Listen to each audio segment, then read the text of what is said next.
The alarm bells rang loud across the military base. Captain Jake Morrison was drinking coffee in the pilot lounge when the sound made him jump. He set down his cup and ran toward the door. Other pilots were running too. Everyone knew what those bells meant. Scramble alert. Jake's boots hit the concrete hard as he sprinted across the flight line. The ground crew was already pulling the covers off his F-22 Raptor. The big gray fighter jet sat ready like a sleeping giant. Jake had flown this plane for 3 years. He knew every button and switch inside the cockpit. Lieutenant Sarah Chen was running toward her own F-22. She was Jake's wingman today. Sarah had short black hair and sharp eyes that missed nothing. She was one of the best pilots on the base. Jake trusted her completely in the air. The crew chief handed Jake his helmet as he climbed the ladder to his cockpit. The man shouted over the noise of engines starting up. "Sir, you have an unknown aircraft in restricted airspace. No radio contact. Command wants you airborne in 5 minutes." Jake nodded and dropped into his seat. His hands moved fast over the controls. He had done this many times before. Start engines. Check systems. Radio check. Everything had to be perfect when flying an F-22. Sarah's voice came through his headset. "Phoenix ready for takeoff." "Falcon ready," Jake replied.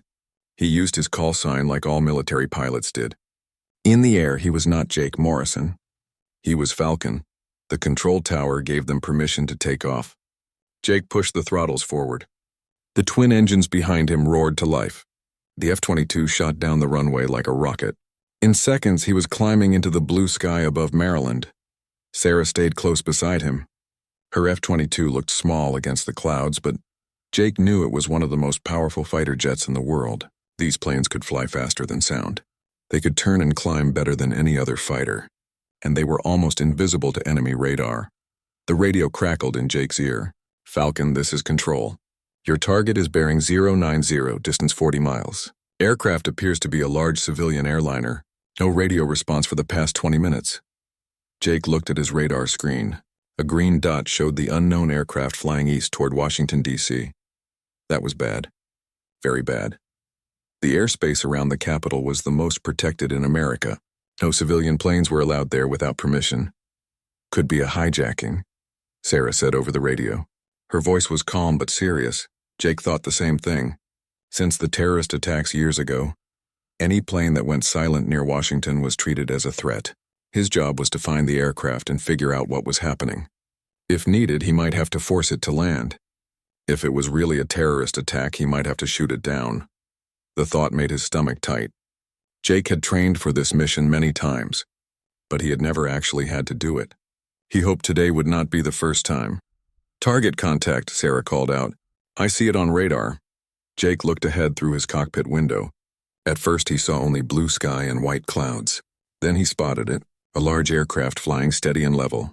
It looked like a passenger jet, but something seemed different about it. "Control, this is Falcon. We have visual contact with unknown aircraft. Appears to be a civilian airliner. We are moving to intercept." Jake pushed his stick forward and dove toward the mystery plane. Sarah followed close behind. As they got closer, Jake could see the aircraft better. It was white with no airline markings that he could see. The windows were dark. It flew straight and level like nothing was wrong. Strange, Jake thought. If the pilots were in trouble, the plane would not fly so smoothly. Jake positioned his F-22 about 500 feet away from the airliner's left wing. Sarah took position on the right side. This was standard procedure. The fighter jets would fly beside the unknown aircraft and try to get the pilot's attention. Jake could see into the cockpit of the airliner now. There was definitely someone flying the plane. He could see a figure in the pilot's seat. But the person did not look toward the F-22s. They just kept flying straight ahead. "Time to make contact," Jake said. He switched his radio to the emergency frequency that all aircraft monitored. "Unknown aircraft, this is United States Air Force. You are in restricted airspace. Please respond immediately." Nothing. No response at all, Jake tried again. "Unknown aircraft flying east toward Washington, D.C. This is the U.S. Air Force. You must respond or change course immediately." Still nothing. Sarah tried next. Sometimes a female voice got better results. "Unknown aircraft, this is Lieutenant Chen, United States Air Force. Please respond on this frequency. You are in violation of restricted airspace." The radio stayed silent. Jake was starting to worry. Either the radio was broken, or the pilot was ignoring them on purpose. Neither option was good. Jake moved his F-22 closer to the airliner. Now he was only 200 feet away. He could see the pilot clearly now. It was a woman with blonde hair. She seemed calm and focused. Her hands were steady on the controls. She's flying like a professional, Jake thought. This is not some scared passenger who took over the plane. Jake tried a different approach. He rocked his wings back and forth. This was the international signal for follow me. Every pilot in the world knew what it meant. The woman in the airliner turned her head and looked directly at Jake. For a moment, their eyes met through the cockpit windows. Jake raised his hand and pointed down, signaling for her to descend and land. The woman nodded. She understood. But then she did something that surprised Jake. She held up one finger, asking him to wait 1 minute. Jake backed his F-22 away to give her space. He watched as the woman picked up her radio microphone. After 20 minutes of silence, she was finally going to talk.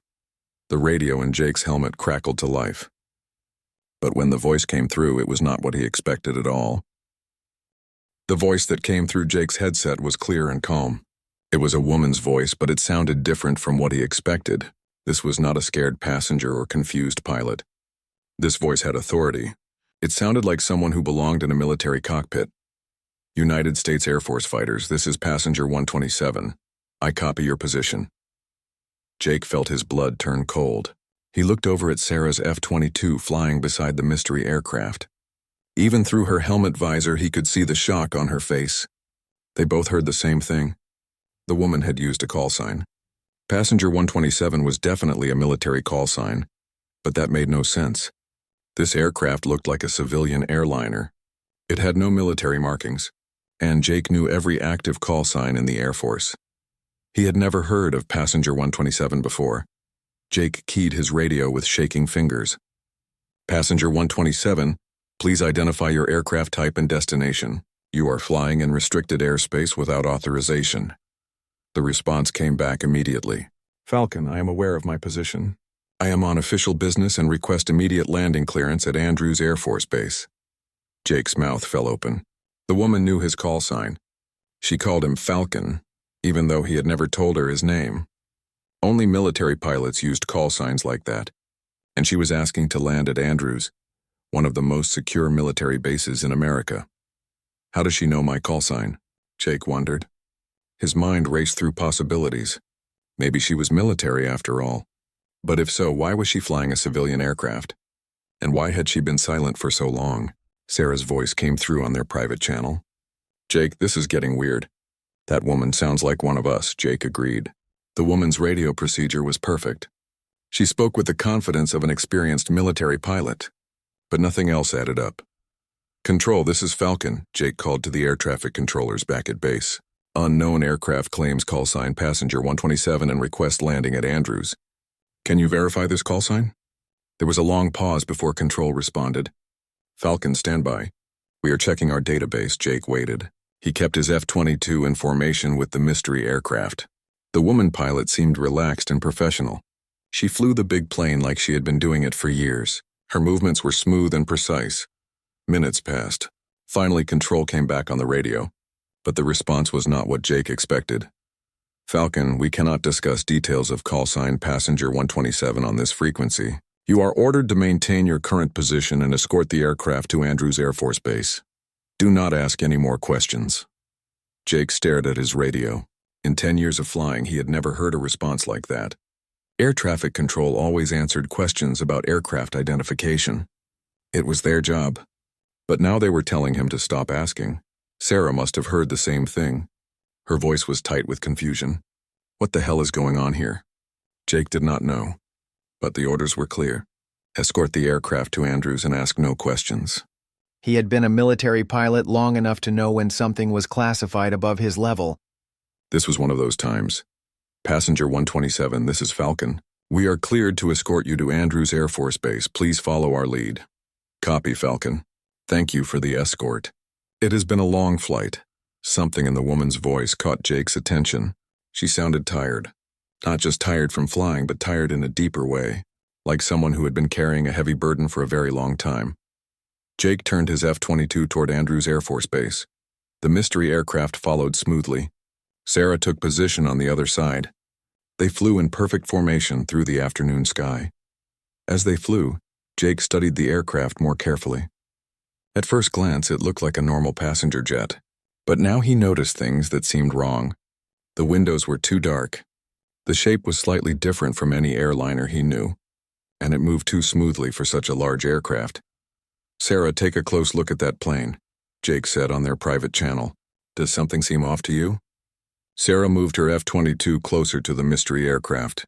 She studied it for several minutes before responding. "You're right. The proportions are wrong. And look at the engines. They're not like any civilian aircraft I know." Jake looked more carefully at the engines. Sarah was right. They were mounted in an unusual position, and they seemed to be running too quietly for engines that size. "What kind of aircraft are we escorting?" Jake wondered. The radio crackled again. This time it was Passenger 127 speaking directly to them. "Falcon and Phoenix, I know you have questions about my aircraft and my mission. I cannot answer most of those questions. But I want you to know that what you are doing today is important. More important than you realize." Jake was surprised again. The woman knew Sarah's call sign too. She called her Phoenix without being told, and she seemed to know they were confused and curious. "Ma'am, with respect, we are just following orders," Jake replied. "We don't need to know anything more." There was a pause before Passenger 127 responded. When she spoke again, her voice was softer, almost sad. "You remind me of myself when I was younger. So dedicated to duty, so willing to follow orders without question. That kind of loyalty is rare and valuable." Jake did not know how to respond to that. The woman spoke like someone much older and more experienced than he was. But she could not be that much older if she was still flying. They were getting close to Andrews now. Jake could see the runways in the distance. Ground vehicles were already moving into position. But these were not normal emergency vehicles. Jake could see black SUVs and unmarked trucks surrounding the runway. "Passenger 127, Andrews Tower has you cleared for landing on runway 01. Ground vehicles are standing by." "Copy, Falcon. Beginning my approach now." Jake watched as the mystery aircraft began its descent. Even landing, it moved differently than he expected. Too smooth, too quiet, like it was defying the normal laws of physics. As they approached the runway, Jake noticed something else strange. There were people in military uniforms standing near the black vehicles. But they were not wearing normal Air Force uniforms. Their clothing was all black with no visible rank or unit patches. "Who are those people?" Sarah asked. Jake had no idea. But he was starting to understand that they had stumbled into something much bigger than a simple intercept mission. Passenger 127 was not just any pilot, and her aircraft was not just any plane. The mystery was just beginning. Sarah's hands gripped the controls of her F-22 as they flew toward Andrews Air Force Base. Something about the voice of Passenger 127 was bothering her. It was not just the professional way the woman spoke. There was something familiar about her voice, something that made Sarah's memory itch like a half-remembered dream. Sarah had always been good with voices. Even as a child, she could recognize people on the phone after hearing them just once. It was a skill that served her well as a pilot. Radio voices were important in the military. Lives depended on clear communication, but this voice was different. Sarah was sure she had heard it before, but she could not place where or when. The woman spoke with an accent that was hard to identify. Maybe Southern, but not quite. Maybe Western, but not exactly. It was like she came from everywhere and nowhere at the same time. "Phoenix, you okay over there?" Jake's voice came through her headset. "Yeah, I'm fine," Sarah replied. But she was not fine. The voice of Passenger 127 was driving her crazy. She knew she had heard it before. She just could not remember where. Sarah tried to focus on flying, but her mind kept drifting back to the woman's voice. Where had she heard it? When? It was not someone she had flown with recently. This voice came from further back in her memory. Maybe from her training days. Sarah had gone through pilot training at Laughlin Air Force Base in Texas. She remembered long days of flying and studying. She remembered her instructors and fellow students. But she also remembered something else. Stories. The instructors used to tell stories about legendary pilots, heroes who had done amazing things. One story came back to her now. It was about a female test pilot from the 1990s. Sarah remembered sitting in a classroom on a hot Texas afternoon. The instructor was an old colonel with gray hair and tired eyes. He was telling them about the early days of stealth aircraft development. There was this pilot, the instructor had said. Best test pilot anyone had ever seen. She could fly anything. The more dangerous the aircraft, the better she flew it. Her name was Rebecca Martinez, but everyone called her Ghost. Sarah remembered how the instructor's voice had changed when he talked about this pilot. There was respect there. In sadness, what happened to her? One of the students had asked. The instructor had paused for a long time. She died testing a classified aircraft, somewhere over Nevada. They never found her body or the plane. Just vanished into thin air. That's why they called her Ghost. Sarah felt a chill run down her spine. Could it be? Could passenger 127 be the legendary Rebecca Martinez? But that was impossible. The instructor said she had died 25 years ago. Ghost would be an old woman now if she was even still alive. But the voice, Sarah was becoming more sure with every word. This was the voice she had heard on old training recordings. The instructors sometimes played audio clips of famous pilots to teach proper radio procedure. Ghost had been one of them. Sarah's heart began to race. If passenger 127 really was Rebecca Martinez, then everything they thought they knew was wrong. Ghost was supposed to be dead. Her story was part of Air Force legend now. How could she be flying a mysterious aircraft over Washington, D.C.? Sarah, you're drifting. Jake's voice brought her back to the present. Stay in formation. Sarah looked around and realized her F-22 had moved away from the mystery aircraft. She had been so lost in thought that she was not paying attention to flying. She quickly corrected her position. Sorry, Falcon. Just thinking about something. Well, think later. We're almost at Andrews. Sarah forced herself to focus on the mission, but her mind kept racing. If passenger 127 really was Ghost, then what was she doing? Why was she alive when everyone thought she was dead? And what kind of aircraft was she flying? The mystery aircraft began its descent toward the runway. Sarah watched it carefully. Now that she was looking for it, she could see that this was definitely not a normal civilian plane. The shape was wrong. The way it moved was wrong. It looked like a passenger jet, but it flew like something else entirely. Passenger 127, you are cleared to land, came the voice from Andrews Tower. Copy, Andrews. Beginning final approach. There it was again. That voice. Sarah was now completely sure. This was Rebecca Martinez, the legendary Ghost, but how was that possible? Sarah remembered more details from the stories now. Ghost had been working on a secret project when she disappeared. Something called the Aurora program. It was supposed to be the next generation of stealth aircraft. But the project had been canceled after Ghost's disappearance. Or had it been canceled? Maybe the project had continued in secret.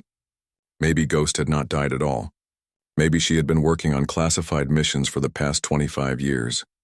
The mystery aircraft touched down on the runway at Andrews. It landed so smoothly that it barely seemed to touch the ground. Sarah had never seen a large aircraft land with such precision. Even experienced airline pilots did not land that well. Falcon and Phoenix. Thank you for the escort, came the voice of passenger 127. You can return to base now. But Sarah did not want to leave. She wanted to see this pilot face to face. She wanted to know if her suspicions were correct. Was this really the legendary Ghost? Control, this is Phoenix, Sarah called to the air traffic controllers.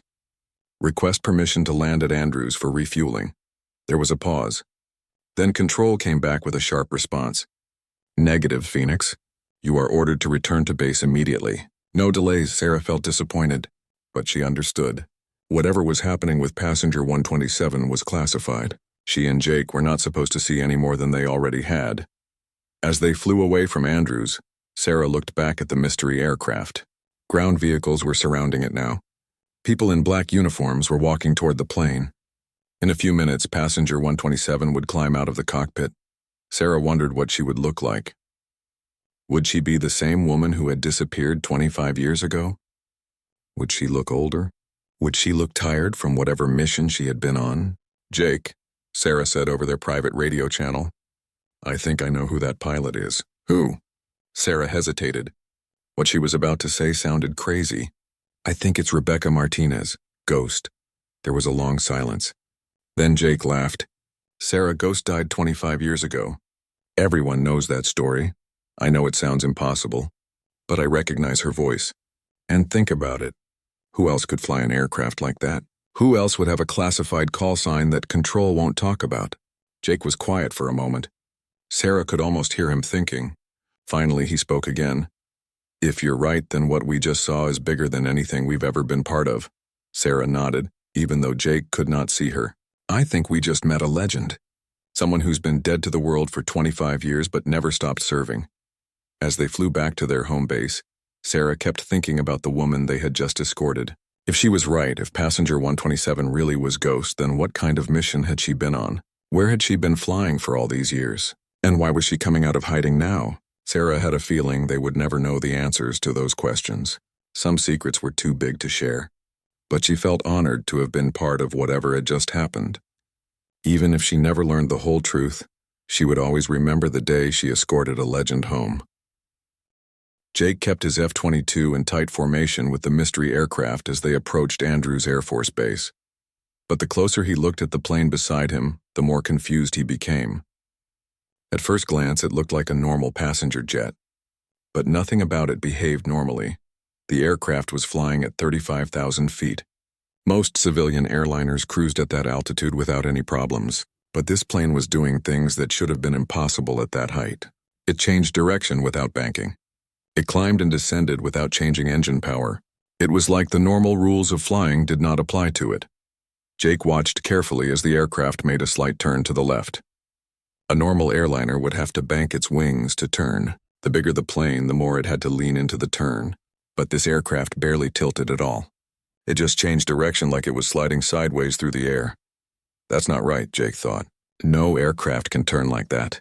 He looked at his instruments to make sure he was seeing correctly. His radar showed the aircraft exactly where his eyes said it was. But sometimes the radar seemed to flicker. For a few seconds, the screen would show empty sky. Then the aircraft would appear again in exactly the same spot. "Sarah, are you seeing this?" Jake asked over their private radio channel. "Seeing what?" "Watch how this thing moves. And check your radar. Tell me if yours is acting strange too." Sarah was quiet for a minute as she observed the mystery aircraft. Then her voice came back tight with confusion. "Jake, my radar keeps losing contact. 1 second the plane is there, the next second it's gone. But I can see it with my own eyes the whole time." Jake nodded grimly. His radar was doing the same thing. That meant the aircraft had some kind of stealth technology. But he had never heard of stealth technology that could be turned on and off like a light switch. The woman pilot, passenger 127, seemed to sense their confusion. Her voice came through the radio, calm and steady. "Falcon and Phoenix, I know my aircraft appears unusual to you. Please maintain your current position and do not attempt any close inspection passes." Jake wanted to ask her what kind of plane she was flying, but his orders were clear. No questions. Just escort her to Andrews and let other people figure out what was going on. Still, Jake could not stop himself from studying the aircraft. The more he looked, the stranger it seemed. The windows were too dark to see inside. The engines made almost no noise even though they were clearly running. And the whole plane seemed to shimmer slightly, like heat waves rising from hot pavement. "Phoenix, move in closer on the right side," Jake said. "I want to see if we can get a better look at those engines." Sarah maneuvered her F-22 closer to the mystery aircraft. As she got within 200 feet, something unexpected happened. Her radar screen went completely blank, not just for the mystery aircraft but for everything. Even Jake's F-22 disappeared from her screen. "My radar just died," Sarah reported. "Everything is gone." Jake checked his own instruments. His radar was still working, but it was acting very strangely. The mystery aircraft appeared and disappeared in a random pattern. Sometimes it showed as one large contact. Sometimes it showed as several smaller contacts. Sometimes it showed nothing at all. "Back away, Phoenix," Jake ordered. "Something about that plane is messing with our electronics." Sarah pulled her F-22 back to a safer distance. As soon as she was 500 feet away, her radar came back online. Everything appeared normal again. What the hell kind of technology is that? Sarah wondered aloud. Jake had no idea. He had flown against the most advanced aircraft in the world during training exercises. He had tested experimental systems that were years ahead of anything the public knew about. But he had never seen anything like this. The mystery aircraft began to descend toward Andrews Air Force Base. Jake and Sarah followed, maintaining their escort formation. As they got lower, Jake noticed something else unusual. The aircraft was descending much faster than it should have been able to. A normal airliner that size would have needed miles of gentle descent to lose altitude safely, but this plane was dropping like a fighter jet. How is she pulling so many Gs in that big aircraft? Jake wondered. Most passenger jets could only handle gentle maneuvers. Too much force would break the aircraft apart or make everyone inside sick. But this plane was pulling forces that would have been challenging even for a military fighter, and it was doing it smoothly, like it was designed for such extreme flying. Jake tried to keep up with the aircraft's rapid descent. His F-22 had no trouble with the maneuvers, but he was amazed that a plane that size could move so aggressively. It was like watching a school bus drive like a race car. "Passenger 127, confirm your aircraft type," Jake called over the radio. He knew he was not supposed to ask questions, but his curiosity was overwhelming. "Falcon, my aircraft is classified. I cannot provide that information." Jake was not surprised by the answer, but at least she had confirmed what he already suspected. This was not any kind of civilian aircraft. It was military, and it was so secret that even F-22 pilots were not cleared to know about it. As they got closer to the ground, Jake could see the people waiting at Andrews Air Force Base. There were dozens of vehicles surrounding the runway. Most of them were black SUVs and unmarked trucks. Jake could see people in military uniforms, but they were not wearing normal Air Force clothing. Everything was black with no visible unit patches or rank insignia. "Looks like the welcoming committee is ready," Sarah observed. Jake noticed something else. There were several large tents set up near the runway. It looked like a temporary command post had been established, just for this aircraft's arrival. That meant someone had been planning for this landing for a while. This was not a surprise emergency. The mystery aircraft touched down on the runway with impossible smoothness. Jake had seen thousands of aircraft landings in his career. Even the best pilots usually made at least a small bump when the wheels hit the ground. But this landing was perfect. The plane seemed to float onto the runway like it was landing on a cloud. "Beautiful landing," Sarah commented. Jake agreed. Whoever passenger 127 was, she was one hell of a pilot. The way she handled that aircraft was like nothing he had ever seen. As the aircraft rolled to a stop, the ground vehicles immediately surrounded it. Jake could see people in black uniforms approaching the plane. They moved with military precision, but they were not following any procedures Jake recognized. "Falcon and Phoenix, you are cleared to return to base," came the voice from Andrews Tower. "Thank you for your assistance." But Jake did not want to leave yet. He wanted to see what happened next. Who was going to get out of that aircraft? What were they going to do with it? "Control, this is Falcon. Request permission to orbit the field for a few more minutes." "Negative, Falcon. You are ordered to depart the area immediately. Return to base and report for debriefing." Jake sighed. The fun was over. Whatever happened next, he and Sarah were not going to see it. But as they turned their F-22s away from Andrews, Jake took one last look at the mystery aircraft sitting on the runway. The plane was still shimmering slightly in the afternoon sun. It looked like something from a science fiction movie. Jake had spent his whole life around the most advanced aircraft in the world. But he had never seen anything like what he had just escorted. As they flew away, Jake could not stop thinking about the aircraft and its pilot. Where had they come from? What mission had they been on? And what kind of technology allowed an aircraft to move like that? Jake had a feeling he would never get answers to those questions, but he knew he had just been part of something extraordinary, something that would stay with him for the rest of his life.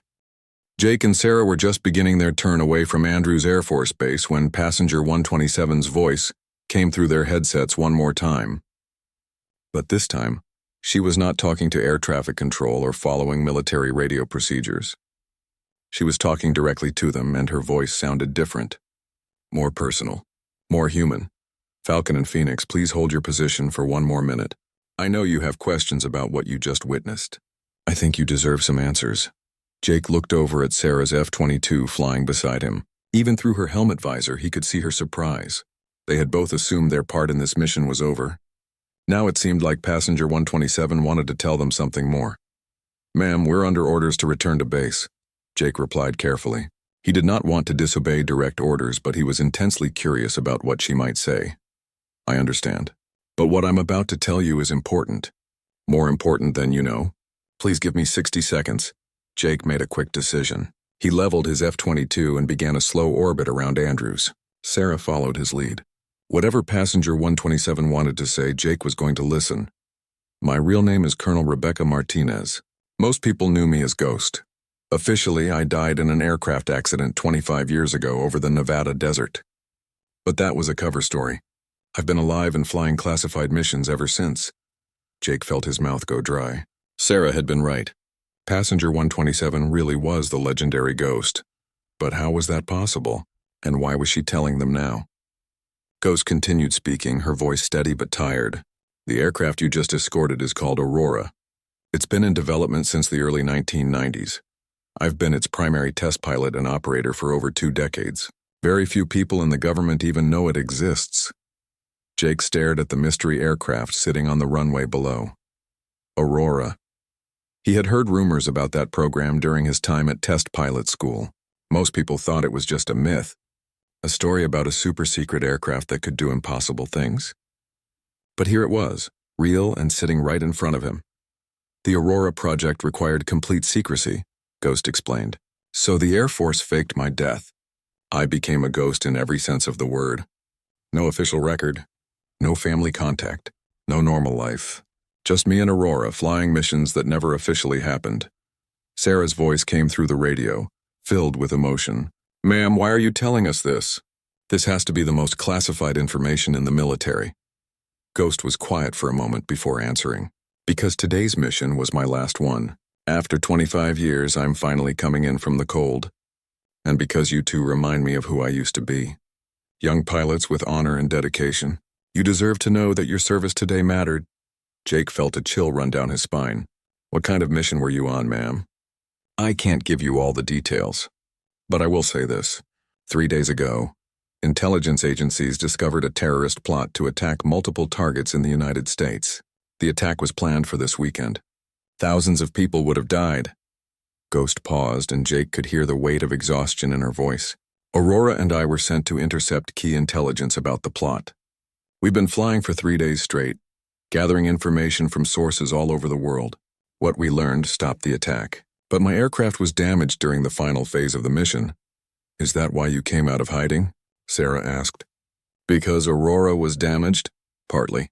But also because I'm getting too old for this kind of work. I'm 58 years old now. I've been flying dangerous missions for almost 40 years. My reflexes aren't what they used to be. It's time for someone else to take over. Jake tried to imagine what Ghost's life had been like for the past 25 years. Flying alone on secret missions. No recognition for her service. No contact with family or friends. Just endless flights into danger for her country. Ma'am, what happens to you now? Jake asked. I honestly don't know. The people who run programs like Aurora don't usually plan for retirement. I'll probably be debriefed for months. Maybe years. Then they'll give me a new identity and a quiet place to live out the rest of my life. Jake felt a surge of anger. This woman had given everything for her country. She had sacrificed her entire life to serve, and now they were going to hide her away and pretend she never existed. That's not right, Jake said. You're a hero. People should know what you've done. Ghost laughed, but there was no humor in it. Heroes don't exist in the world I work in, Falcon. There are only people who do what needs to be done, whether anyone knows about it or not. Jake could see ground vehicles moving around Aurora now. People in black uniforms were approaching the aircraft. Ghost's time for talking was running out. I need to go now, Ghost said. But I want you both to remember something. Being a pilot is more than just flying. It's about serving something bigger than yourself. You two showed that today. You followed orders even when you didn't understand them. You showed respect for a fellow pilot even when everything seemed strange and impossible. Ma'am, Sarah said, her voice thick with emotion. It was an honor to fly with you. The honor was mine, Ghost replied. Falcon and Phoenix, you're the future of military aviation. Don't let anyone tell you that honor and duty are old-fashioned ideas. The world needs pilots like you. Jake watched as a figure in a black uniform approached Aurora's main door. In a few seconds, Ghost would shut down her engines and climb out of the cockpit for the last time. Her legendary career would finally be over. Ghost, Jake said quickly, thank you for your service, and thank you for trusting us with your story. Take care of yourselves. Ghost said softly, and take care of each other. Flying is dangerous enough without having to do it alone. The radio went silent. Jake could see Aurora's engines spinning down. The strange shimmer around the aircraft was fading. Whatever technology made it so special was being shut off. Jake and Sarah began their flight back to their home base. Neither of them spoke for several minutes. They were both processing what they had just learned. They had not just escorted a mystery aircraft. They had met a living legend, Someone who had given up everything to serve her country in secret. "Jake," Sarah finally said, "do you think anyone will believe us if we tell this story?" Jake thought about it. Even with everything they had seen and heard, it sounded impossible. A pilot who had been dead for 25 years. An aircraft that could do impossible things. A secret mission that saved thousands of lives. "I don't think it matters if anyone believes us," Jake said. "What matters is that we know the truth. We know there are people like Ghost out there, flying dangerous missions to keep us safe. People who will never get credit or recognition for what they do." As they flew home, Jake thought about Ghost's words. Being a pilot was about more than just flying. It was about serving something bigger than yourself. Jake had always known that in theory, but today he had seen what it really meant. He had met someone who had lived that principle every day for 25 years. Jake made a promise to himself. Whatever missions he flew in the future, whatever orders he received, he would remember Ghost. He would remember that somewhere out there, people were making incredible sacrifices for their country, and he would try to be worthy of their example. As Jake and Sarah continued their flight away from Andrews Air Force Base, Ghost's voice came through their headsets one final time. She sounded even more tired now, but there was also relief in her voice, like someone who had been carrying a heavy burden for a very long time and was finally able to set it down. "Falcon and Phoenix, before you go, I want you to understand what we prevented this weekend, what Aurora and I have been doing for the past 3 days. Jake immediately turned his attention back to the radio. He could hear the exhaustion in Ghost's voice, but also something else. Urgency. Like she needed them to understand how important this mission had been. 3 days ago, the CIA intercepted communications about a coordinated terrorist attack planned for this Sunday. Multiple targets across the United States, shopping malls, sports stadiums, airports. The intelligence was incomplete, but analysts estimated that over 10,000 people could have died. Jake felt his blood turn cold. Today was Friday. That meant the attack was supposed to happen in just 2 days. The problem was that we only had pieces of the puzzle. Ghost continued. We knew an attack was planned, but we didn't know exactly where or when. The terrorists had been very careful to spread their communications across multiple countries and networks. Sarah's voice came through the radio, tight with concern. "How did you get the rest of the information?" "That's where Aurora came in. This aircraft isn't just invisible to radar. It has intelligence-gathering capabilities that no other plane in the world possesses. We can intercept communications from anywhere on the planet. We can track financial transactions.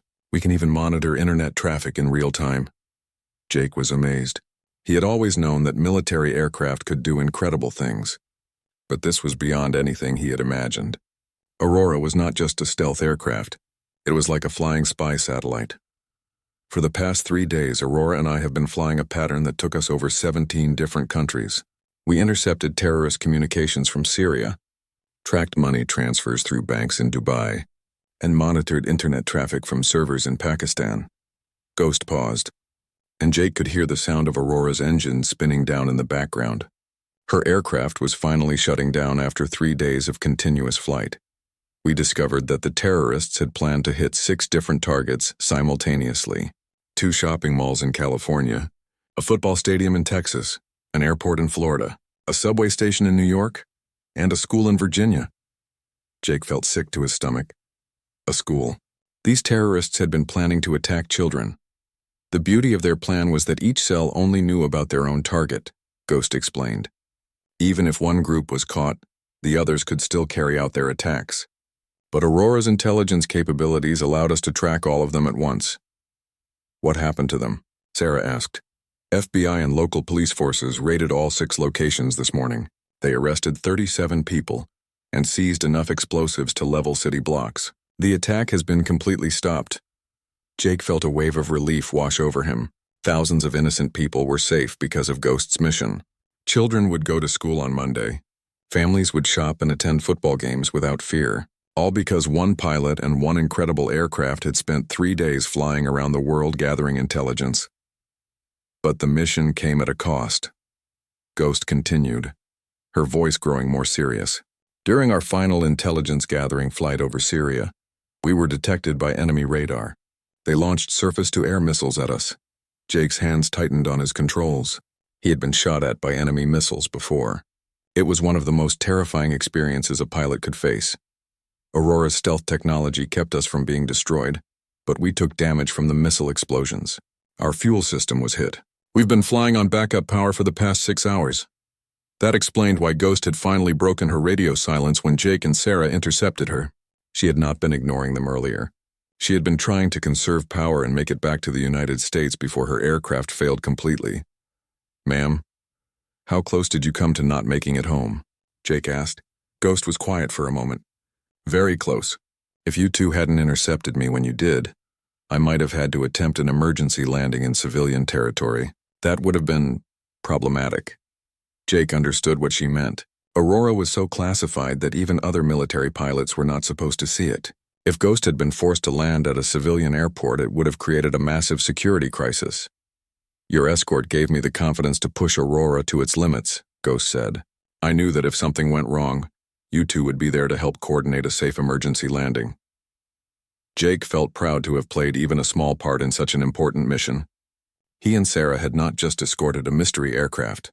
They had helped ensure that a vital intelligence operation reached a successful conclusion.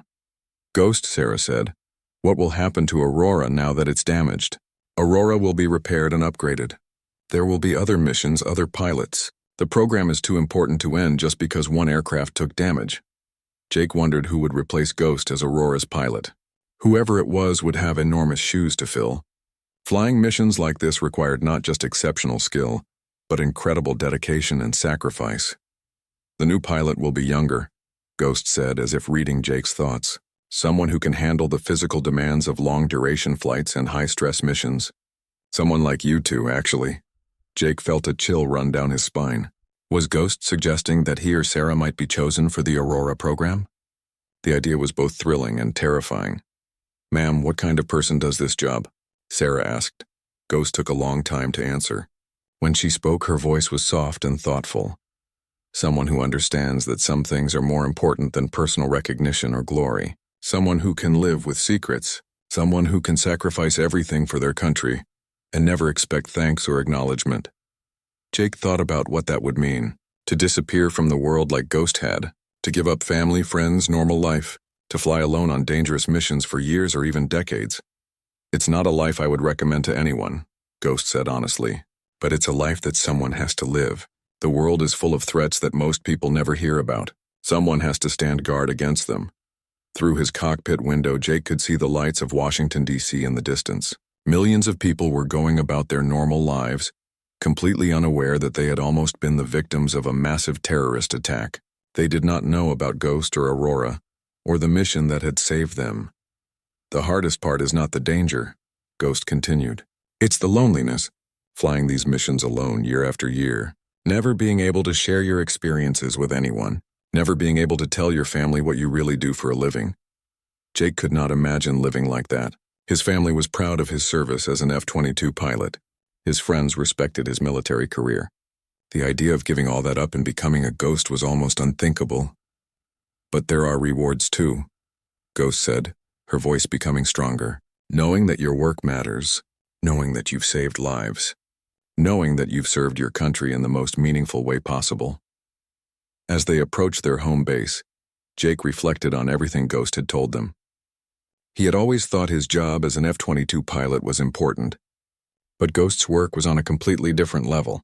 She had spent 25 years flying missions that kept the world safe from threats most people never even knew existed. "Ghost," Jake said, "thank you for trusting us with this information, and thank you for your service to our country." "The privilege was mine," Ghost replied. "Take care of yourselves, pilots. And remember what you learned today. Sometimes the most important work is the work that no one ever knows about." Jake and Sarah were making their final approach to Andrews Air Force Base when Ghost's voice came through their radios one last time. But this transmission was different from all the others. Her voice was no longer the calm, professional tone of a military pilot. Now she sounded vulnerable. Human.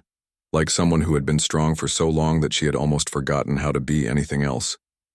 "Falcon and Phoenix, I need to tell you something before I shut down my engines forever." Jake felt a tightness in his chest.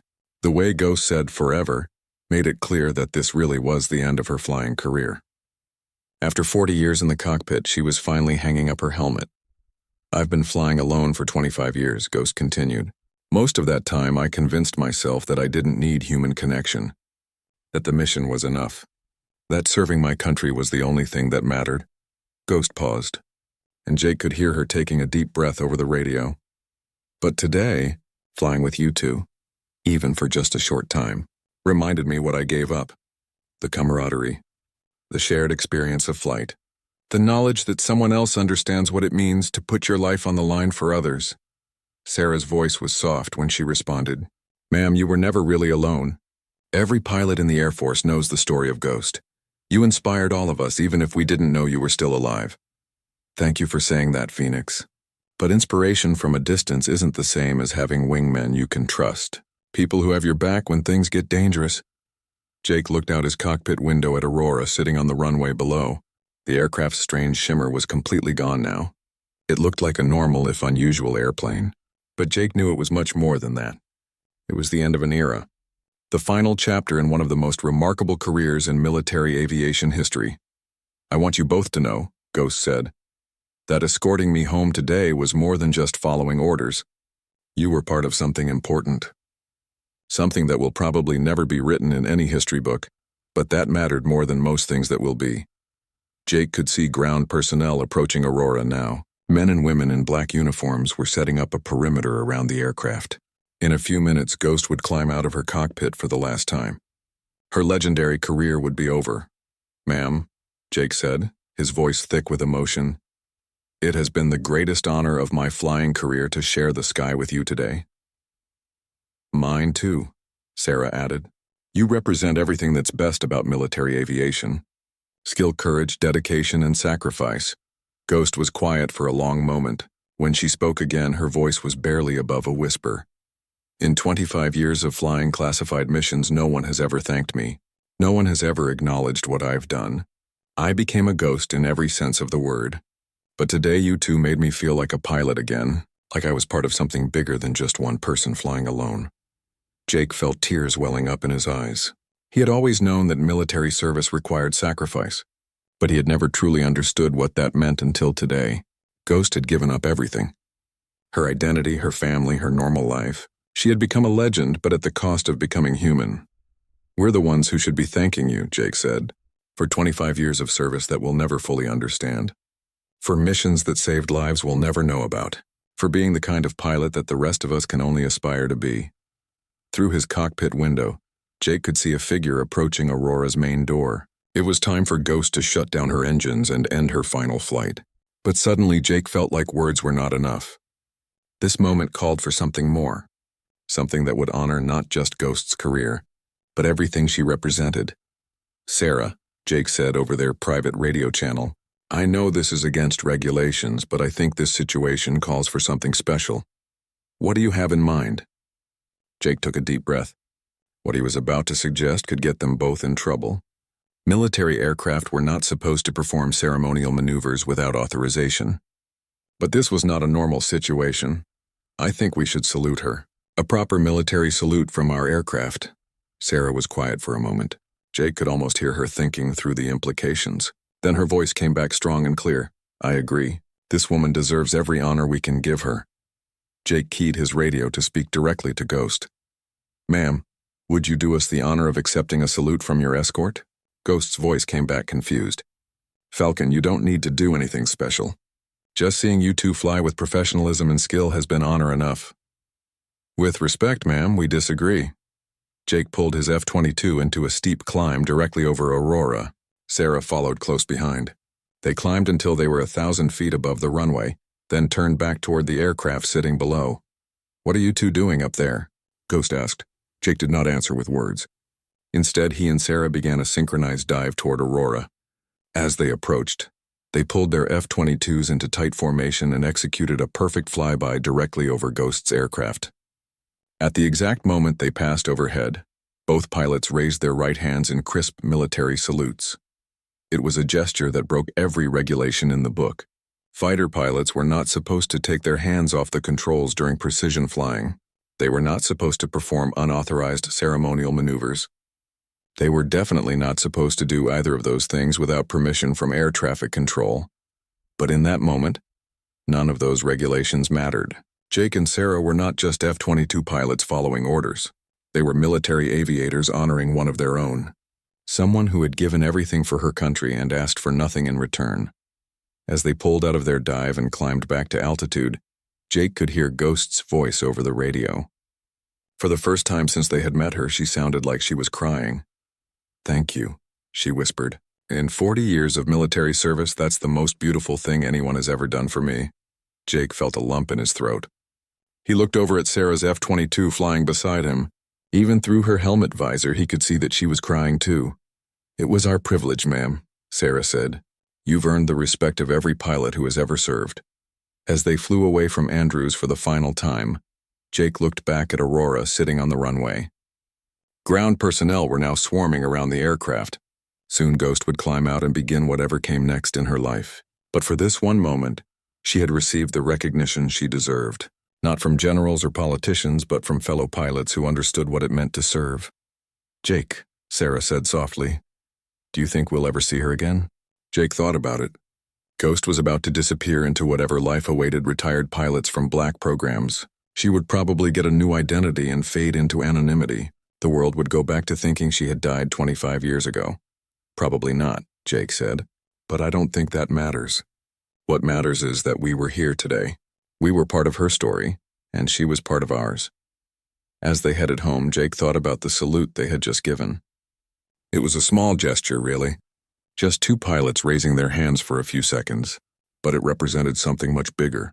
Recognition, respect, the acknowledgement that some sacrifices are so great that they can never be properly repaid. Jake had always been proud to be a military pilot. But today, flying with Ghost, he understood what that pride really meant. It was not about the aircraft or the missions or the awards. It was about being part of something that transcended individual glory. It was about serving alongside people who would give everything for others and ask for nothing in return. The salute had been for Ghost. But in a way, it had also been for everyone who served in the shadows. Everyone who made sacrifices that would never be recognized. Everyone who put duty above personal recognition. As Jake and Sarah flew home through the evening sky, they carried with them the memory of a legend. Someone who had shown them what it truly meant to serve, and they knew that no matter what missions they flew in the future, they would always remember the day they saluted a Ghost. 2 weeks had passed since Jake and Sarah's encounter with Ghost and her mysterious aircraft Aurora. 2 weeks of questions, debriefings, and sworn statements. 2 weeks of being told that what they had witnessed was classified at the highest levels of government. 2 weeks of pretending that the most important mission of their careers had never happened. Jake sat in the same pilot lounge where this adventure had begun. He was drinking coffee and reading a newspaper when Sarah walked in. She looked tired. They both did. The debriefings had been intense and repetitive. Military intelligence officers had questioned them for hours every day, making sure they understood the importance of keeping quiet about what they had seen. "Any word on when this will all be over?" Sarah asked as she poured herself coffee. "Colonel Phillips says maybe another week," Jake replied. "They want to make sure we fully understand the classification level of what we witnessed." Sarah sat down across from him with a bitter laugh. "Like we could forget. They've only told us 100 times that disclosing any information about Aurora or Ghost could result in life imprisonment." Jake nodded. The message had been clear from the beginning. What they had seen was beyond top secret. It was what intelligence agencies called black, so classified that most government officials did not even know it existed. Jake and Sarah had signed documents stating that they would never discuss the incident with anyone, including their families, friends, or other military personnel. "Sometimes I wonder if it really happened," Sarah said quietly. "It all seems so impossible now." Jake understood what she meant. In the cold light of day, their story sounded like science fiction. A legendary pilot who had been dead for 25 years. An aircraft that could do impossible things. A secret mission that saved thousands of lives. If someone else had told him that story, Jake would have thought they were crazy, but Jake knew it had happened. He could still hear Ghost's voice in his memory. He could still see Aurora's impossible maneuvers. Most of all, he could still remember the moment when he and Sarah had saluted a legend. That memory was too real and too powerful to be a dream. The television in the pilot lounge was playing the morning news. Jake glanced up at it absently, then froze. The news anchor was talking about a terrorist plot that had been stopped by federal agents. Federal Bureau of Investigation officials announced yesterday that they had prevented a coordinated terrorist attack that could have killed thousands of Americans, the anchor said. The plot involved 6 separate targets across the United States, including shopping centers, transportation hubs, and schools. Jake nudged Sarah and pointed at the television. She looked up and her eyes widened as she realized what they were watching. FBI Director Jennifer Walsh credited excellent intelligence work for stopping the attack. The anchor continued. However, she declined to provide details about how the intelligence was obtained, citing national security concerns. Jake and Sarah looked at each other. They knew exactly how that intelligence had been obtained. It had been gathered by a pilot flying an aircraft that officially did not exist, on a mission that never happened. The suspects were arrested in coordinated raids across 6 states last Friday morning, the news report continued. Authorities seized enough explosive materials to cause massive casualties. Director Walsh called it one of the most significant terrorist threats ever discovered on American soil. The report showed footage of FBI agents leading suspects away in handcuffs. It showed bomb disposal teams removing crates of explosives from various locations, but it said nothing about Aurora or Ghost or the 3 days of dangerous flying that had made those arrests possible. "Look at all those people," Sarah said softly, pointing at news footage of families shopping at one of the malls that had been targeted. "They have no idea how close they came to being victims." Jake watched children playing in the mall's food court. Parents pushing strollers, teenagers hanging out with friends, all of them going about their normal lives, completely unaware that they had almost died in a terrorist attack. "That's the point," Jake said. "Ghost spent 25 years making sure people could live normal lives without fear. The fact that they don't know what almost happened means she did her job perfectly." The news report ended and moved on to other stories. Sports scores, weather forecasts, political debates, the kind of everyday news that was only possible because people like Ghost worked in the shadows to keep the world safe. "It doesn't seem fair," Sarah said. "She saves thousands of lives and no one will ever know. Meanwhile, politicians and celebrities get famous for doing nothing important." Jake had thought the same thing many times over the past 2 weeks. In a perfect world, Ghost would be recognized as a national hero. There would be parades and medal ceremonies. Children would learn her story in school. But the world was not perfect and some heroes had to remain anonymous. "Maybe that's what makes her a real hero," Jake said. "She didn't do it for recognition or glory. She did it because it was the right thing to do." The door to the pilot lounge opened and Colonel Phillips walked in. He was the intelligence officer who had been handling their debriefings. Phillips was a serious man who rarely smiled, but today he looked almost relaxed.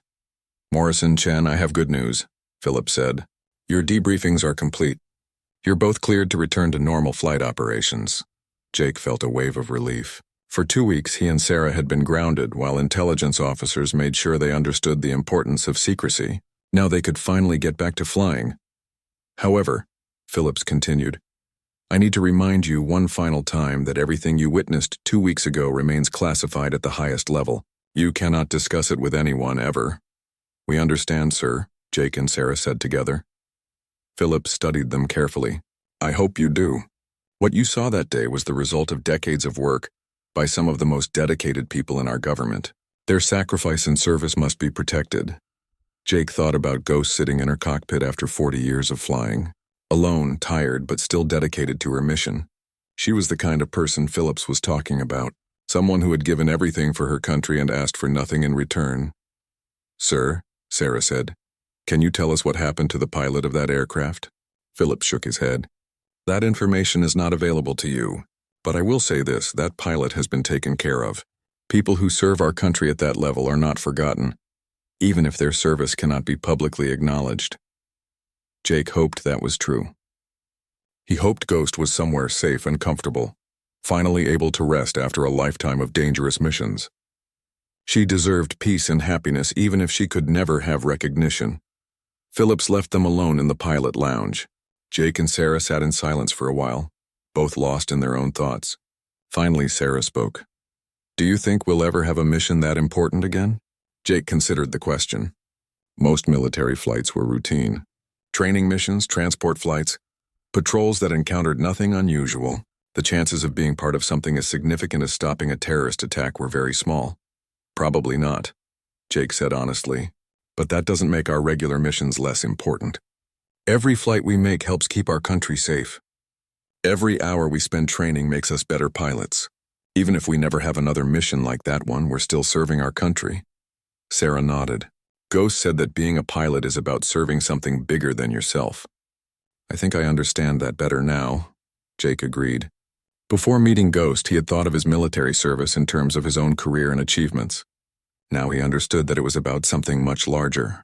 It was about being part of a system that protected innocent people from threats they never even knew existed. The television in the lounge was still showing news reports. A story about a high school football game, another about a local charity fundraiser. Normal, everyday events that were only possible because people like Ghost worked in the shadows. Jake, Sarah said suddenly, do you think we did the right thing? Saluting her, I mean. We broke regulations to do it. Jake thought about their unauthorized flyby at Andrews Air Force Base. It had been against every rule in the book, but it had also felt like the most important thing he had ever done as a pilot. Yes, Jake said firmly. Some things are more important than regulations. That woman deserved our respect, and I'm glad we gave it to her. Sarah smiled. I am too. Whatever happens in the rest of our careers, at least we did that right. As Jake and Sarah prepared to return to their normal flying duties, they both carried with them the memory of their encounter with a legend. They had learned that heroism came in many forms. Sometimes it was dramatic and public, but sometimes it was quiet and hidden, performed by people who would never receive recognition for their sacrifice. They had seen what it meant to serve with honor and dedication. They had witnessed the kind of courage that went beyond personal glory. And they had been reminded that the most important work was often the work that no one ever knew about. In the years that followed, Jake and Sarah would fly many missions. Some would be routine and forgettable. Others would be challenging and dangerous.